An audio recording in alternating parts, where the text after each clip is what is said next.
Matatizo ya ndoa.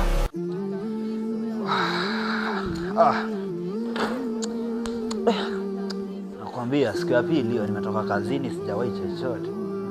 Sijui itakuwaje, sijui mke wangu atasema nini leo hii.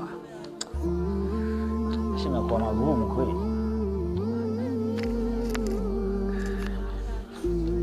Mume wangu, karibu. Kutoka kazini. Shukrani, nimetoka na vipi? Umeshindaje? Shinda poa. Kazi imekwaje? Poa. Kazi imekuwa. Mtoto wapi? Mtoto anacheza huko nje. Najua tangu juzi hatuchakula. Pia mtoto hajakula. Sasa mimi nataka pesa ndio chakula. Sasa nikwambia leo na kazini sijawahi chochote.